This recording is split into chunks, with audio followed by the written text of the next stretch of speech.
इस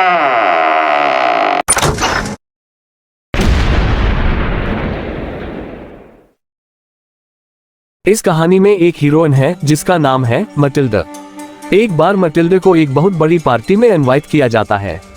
मटिल्डा के पास पहनने के लिए ड्रेस तो थी, लेकिन उसके पास अपने आप को सजाने के लिए ज्वेलरी नहीं थी। वह अपनी एक फ्रेंड से एक नेकलेस उधार ले लेती है और उससे वह नेकलेस कहीं खो जाता है। तो फिर आगे क्या होता है, आइए आगे की कहानी देखते हैं।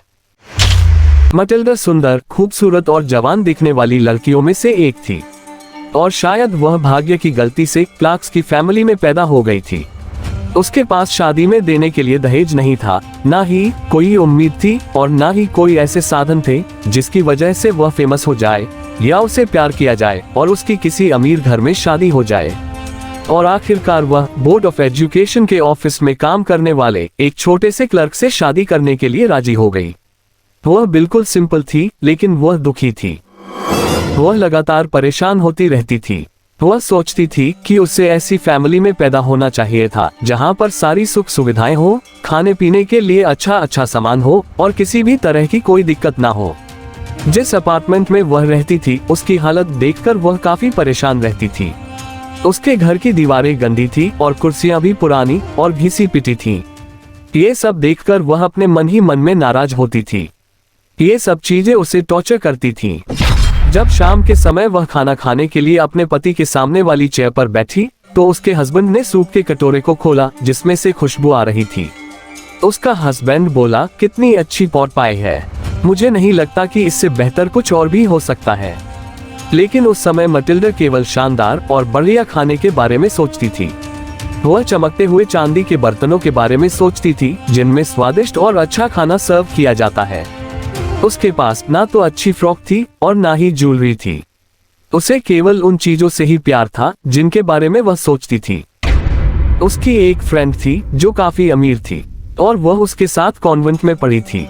मटिल्डा को उससे मिलना बिल्कुल भी अच्छा नहीं लगता था, क्योंकि जब भी वह उससे मिलने के बाद घर लौटती थी तो उसे बहुत बुरा लगता था। वह सारा दिन रोती रहती थी और निराश और दुखी रहती थी। इसकी वजह ये थी क्योंकि उसकी फ्रेंड काफी अमीर थी और वह अमीर नहीं थी। एक शाम मटिल्डा का हस्बैंड अपने हाथ में एक बड़ा सा लिफाफा लेकर लौटा। वह काफी खुश था। वह अपनी पत्नी से बोला, देखो मैं तुम्हारे लिए कुछ लेकर आया हूँ। मटिल्डा ने तुरंत उसके हाथ में से प्रिंटेड कार्ड लिया जिस पर कुछ शब्द लिखे हुए थे। उसके अंदर लिखा था कि उन्हें 18 जनवरी को मिनिस्टर के घर पर पार्टी में आना था।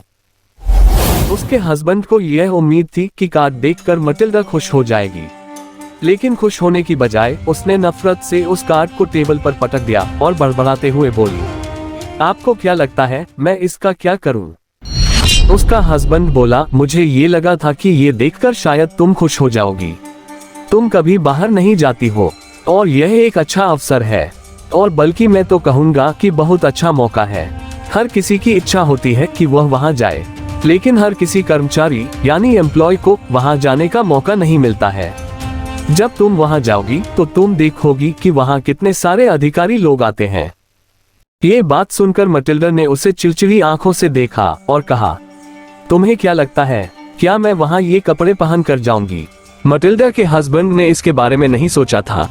वो लड़खड़ा कर बोला, क्यों, जो ड्रेस तुम थिएटर में पहन कर जाती हो वही पहन कर जा सकती हो, और वो ड्रेस तो मुझे भी बहुत अच्छी लगती है। इतना कहकर वो चुप हो गया क्योंकि उसने देखा कि उसकी पत्नी रो रही थी। उसे ये देखकर निराशा भी हुई। फिर वो लड़खड़ाते हुए बोला, क्या बात है, मुझे बताओ, आखिर क्या बात हो गई है? उसकी पत्नी ने बड़ी मुश्किल से और एक हिंसक प्रयास के साथ अपने गुस्से को कंट्रोल किया। उसने आंसुओं से भीगे हुए अपने गालों को पोंछा और शांत आवाज में बोली, कुछ नहीं, बस केवल इतनी सी बात है कि मेरे पास पार्टी में पहन कर जाने के लिए कोई ड्रेस नहीं है, जिसकी वजह से मैं वहां नहीं जा सकती। तुम एक काम करो, अपना ये कार्ड अपने किसी ऑफिस के साथी को दे दो जिसकी वाइफ के पास मुझसे अच्छे कपड़े हो। कम से कम हम नहीं तो वे लोग तो वहां जा सकते हैं। ये बात सुनकर वो दुखी हो गया, लेकिन उसने जवाब दिया, चलो देखते हैं। अच्छा मटिल्डा, मुझे एक बात बताओ, हम तुम्हारे लिए एक पोशाक यानी कॉस्ट्यूम खरीदेंगे। उसकी कीमत कितनी होगी? और कॉस्ट्यूम भी ऐसी हो जिसे तुम दूसरे अवसरों पर भी पहन सको और जो देखने में भी सिंपल और अच्छी लगे। ये बात सुनकर मटिल्डा थोड़ी देर के लिए कॉस्ट्यूम की कीमत के बारे में सोचने लगी।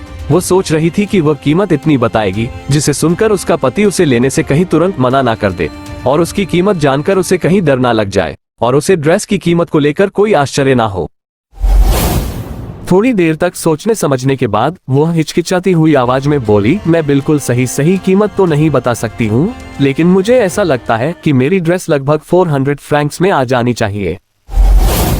जैसे ही मटिल्डा के हस्बैंड ने यह बात सुनी, उसका चेहरा हल्का सा पीला पड़ गया।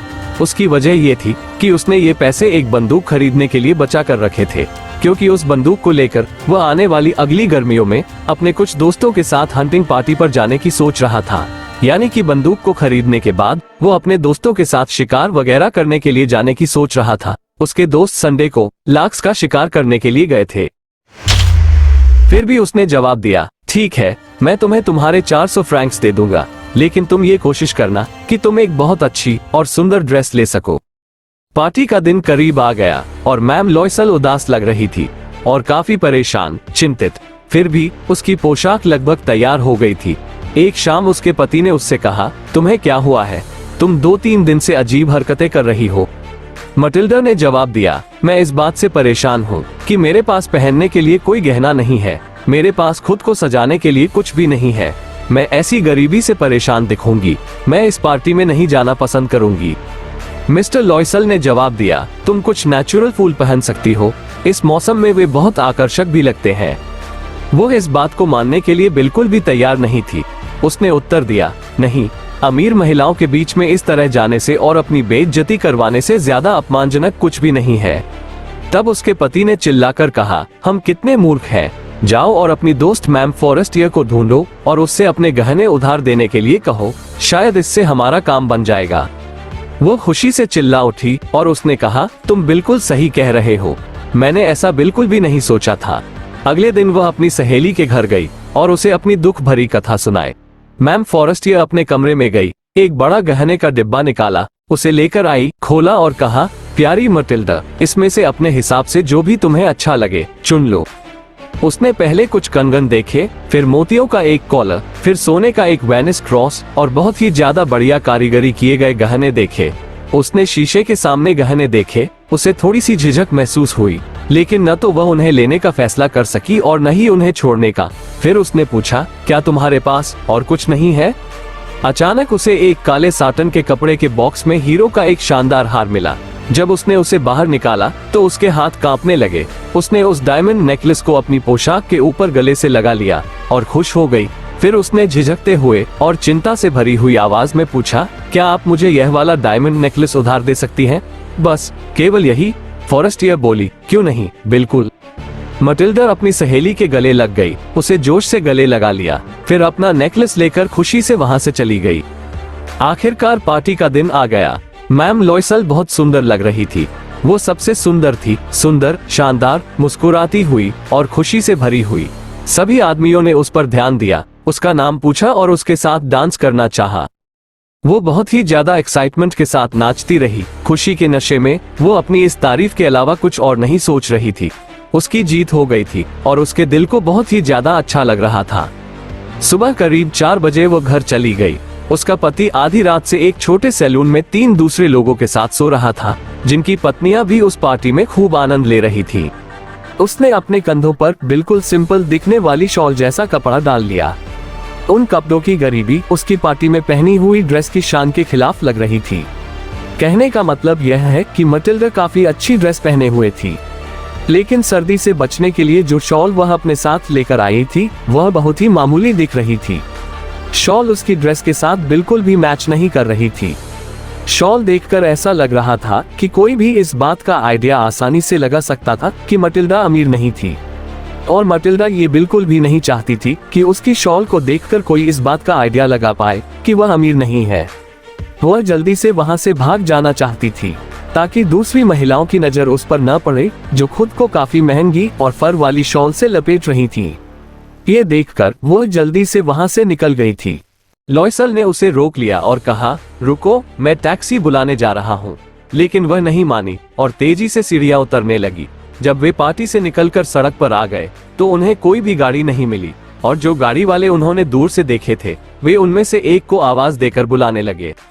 वे निराश होकर और कांपते हुए नदी की तरफ चल पड़े। आखिरकार उन्हें उन पुरानी गाड़ियों में से एक मिल गई जो रात होने के बाद पेरिस में देखी जाती है। गाड़ी वाला उन्हें उनके दरवाजे तक ले गया और वे दोनों थके हुए थे और अपने अपार्टमेंट तक चले गए। मटिल्डा के लिए ये सब खत्म हो गया था। मिस्टर लॉयसल को याद आया कि उसे 10 बजे तक ऑफिस में पहुंचना होगा। गहने उतारने से पहले एक बार फिर से अपनी सुंदरता को देखने के लिए उसने शीशे के सामने पहुंचने के बाद अपने कंधों से शॉल को हटा दिया और फिर अचानक उसके मुंह से चीख निकल गई। उसने देखा कि उसका हार उसके गले में नहीं था। लोइसेल, जिसने पहले से ही आधे कपड़े उतार लिए थे, मटिल्डा से पूछा, क्या बात है?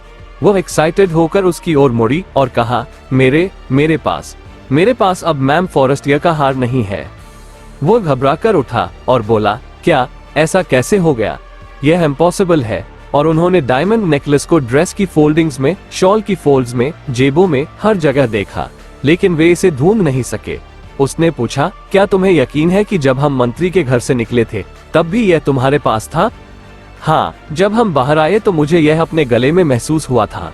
मिस्टर लॉयसल बोले, लेकिन अगर तुमने इसे सड़क पर खोया होता तो हमें इसके गिरने की आवाज आनी चाहिए थी। मेरे ख्याल से ये टैक्सी में होना चाहिए। मटिल्डा बोली, हाँ, ये पॉसिबल है। क्या तुमने टैक्सी का नंबर नोट किया था? नहीं। और क्या तुमने ध्यान दिया कि क्या नंबर था? नहीं।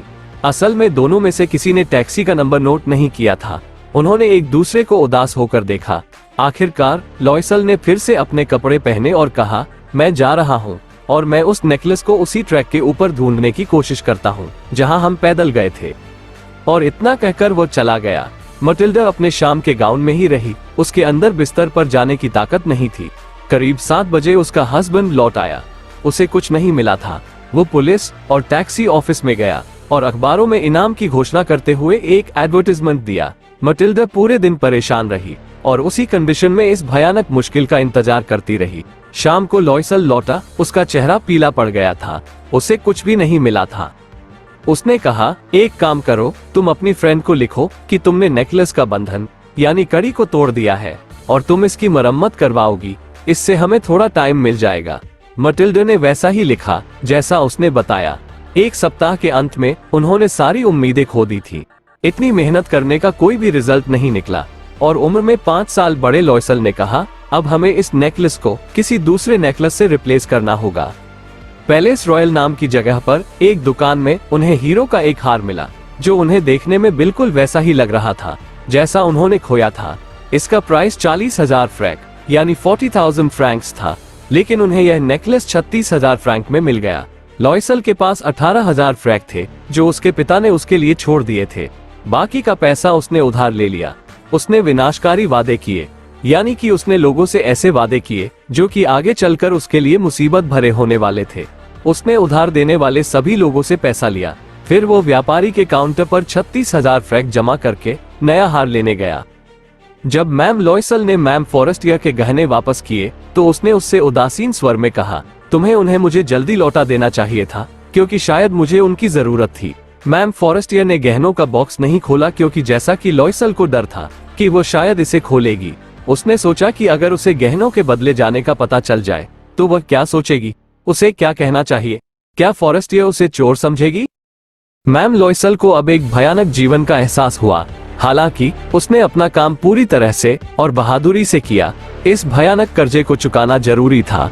उसने डिसाइड कर लिया था कि वह इसका भुगतान जरूर करेगी। उन्होंने अपनी नौकरानी की छुट्टी कर दी और अपना घर बदल लिया। उन्होंने एक अटारी यानी एटक में कुछ कमरे किराए पर लिए। उसने रसोई का घिनौना काम करना सीख लिया। उसने बर्तन धोए, गंदे लिनन के कपड़े धोए और उन्हें सूखने के लिए लाइन पर लटका दिया करती थी। लिनन एक्चुअली एक प्रकार का कपड़ा होता है। वो हर सुबह सड़क पर कूड़ा कचरा उतारती और पानी लाती थी। हर बार उतरते समय अपनी सांस लेने के लिए रुकती और एक साधारण महिला की तरह कपड़े पहनकर वो किराने की दुकान या परचून की दुकान, कसाई और फल बेचने वाले के पास जाती थी। अपनी बाह पर टोकरी लेकर खरीदारी करती थी और अपने बचे हुए पैसे के लिए दुकानदारों से मोलभाव करती थी। और वहीं दूसरी तरफ उसके पति शाम को काम करते थे ताकि वे जल्दी और ज्यादा पैसे की बचत कर सके। और अपने कर्ज को चुका सके। वे कुछ व्यापारियों की किताबें मैनेज करते थे और रात में वे अक्सर 5 सू पर पेज की रेट से एक पेज से देखकर दूसरे पेज पर कॉपी करने का काम करते थे। यानी कि वे एक पेज से दूसरे पेज में कॉपी करने का काम करते थे और पर पेज का यानी कि हर एक पेज का 5 सू लिया करते थे। और ये जिंदगी 10 साल तक चलती रही। 10 साल के अंत में उन्होंने सब कुछ पहले जैसा ठीक कर दिया था। जैसे हमारी कंट्री की करेंसी को रुपया बोलते हैं, ऐसे ही उनकी कंट्री की करेंसी को सू बोलते हैं। मैम लॉयसल अब बूढ़ी लग रही थी। वो एक मजबूत, कठोर, गरीब घर की नेचुरल वुमन बन गई थी। यानी कि उनको गरीबी झेलने की और गरीबी में रहने की आदत हो गई थी। उसके बाल बुरी तरह उलझे हुए थे। उसकी स्कर्ट अस्त व्यस्त थी, यानी कि बुरे हाल में थी। उसके हाथ लाल थे। वो ऊंचे स्वर में बोलने लगी थी और फर्श को पानी की बड़ी बाल्टी से धोती थी। लेकिन कभी कभी जब उसका पति ऑफिस में होता था तो वह खिड़की के सामने बैठ जाती थी और पुराने दिनों की उस शाम की पार्टी के बारे में सोचती थी। उस पार्टी के बारे में जहां वो इतनी सुंदर और इतनी आकर्षक थी। अगर उसने हार न खोया होता तो कैसा होता, कौन जानता है। जीवन कितना आश्चर्य भरा और कितने सारे परिवर्तनों से भरा हुआ होता है। यानी कि हमारी लाइफ कई सारे चेंजेस से भरी हुई होती है और इसमें समय समय पर परिवर्तन यानी चेंजेस होते रहते हैं। कितनी छोटी सी चीज किसी को बर्बाद कर सकती है या बचा सकती है। एक दिन संडे को जब वो सप्ताह भर की चिंताओं से छुटकारा पाने के लिए चैम्प्स एलिसीज नाम की जगह पर टहल रही थी तो उसे अचानक एक महिला एक बच्चे के साथ घूमती हुई दिखी। यह मैम फॉरेस्टियर थी, अभी भी जवान, सुंदर और बहुत अट्रैक्टिव। मैम लॉयसल उससे प्रभावित हुई। उसने सोचा कि क्या उसे उससे बात करनी चाहिए। हाँ बेशक, और अब जब उसने भुगतान कर दिया है तो वह उसे सब कुछ बता देगी। वो उसके पास पहुंची और बोली, गुड मॉर्निंग जीन। उसकी सहेली ने उसे नहीं पहचाना और उसे इस बात का आश्चर्य था कि यह अनजान औरत मुझसे इतने जाने पहचाने तरीके से क्यों बात कर रही है। उसने हकलाते हुए कहा, लेकिन मैडम मुझे नहीं पता, आपको शायद कोई गलतफहमी हो गई है। मटिल्डा बोली, नहीं, मुझे कोई गलतफहमी नहीं हुई, मैं मटिल्डा लॉयसल हूँ। ये सुनकर उसकी सहेली ने आश्चर्य से चिल्लाते हुए कहा, ओह मेरी बेचारी मटिल्डा, तुम कितनी बदल गई हो। हाँ, जब से मैंने तुम्हें देखा है तब से मेरे कुछ मुश्किल भरे दिन बीते हैं और कुछ बुरे दिन भी, और ये सब तुम्हारी वजह से हुआ है, मेरी वजह से। वो कैसे? तुम्हें वह हीरे का हार याद है जो तुमने मुझे मंत्री जी की पार्टी पर पहनने के लिए दिया था? हाँ, मुझे बहुत अच्छी तरह से याद है। ठीक है, लेकिन मैंने इसे खो दिया था। ये कैसे पॉसिबल है? तुमने तो इसे मुझे वापस लौटा दिया था। मैंने आपको बिल्कुल वैसा ही दूसरा हार लौटाया था और इसका भुगतान करने में हमें पूरे 10 साल लग गए। आप समझ सकती हैं कि यह हमारे लिए बिल्कुल भी आसान नहीं था, क्योंकि पहले से ही हमारे पास कुछ भी नहीं है। लेकिन अब ये सब समाप्त हो गया है और मैं अब संतुष्ट हूँ। मैम फॉरेस्टियर थोड़ी देर के लिए रुकी। उसने कहा, तुम कह रही हो कि तुमने मेरे हार के बदले एक हीरे का हार खरीदा है? हाँ, क्या तुम्हें तब इसका एहसास नहीं हुआ? वे बिल्कुल एक जैसे थे। और वह गर्व और खुशी से मुस्कुराई। मैम फॉरेस्टियर उसकी इस बात से बहुत प्रभावित हुई। ये सुनकर उसका दिल पिघल गया और उसने उसके दोनों हाथ पकड़कर जवाब दिया, ओह मेरी बेचारी मटिल्डा, मेरा वाला हार नकली था। उसकी कीमत 500 फ्रैंक से ज्यादा नहीं थी। तो डियर स्टूडेंट्स, मुझे पूरी उम्मीद है कि यह वीडियो आपको जरूर पसंद आई होगी। अगर यह वीडियो आपको अच्छी लगती है तो प्लीज इसे लाइक करें, शेयर करें और हमारे चैनल को सब्सक्राइब कर लें। Thank you very much for watching the video. See you in the next video. Till then, goodbye and take care of yourself.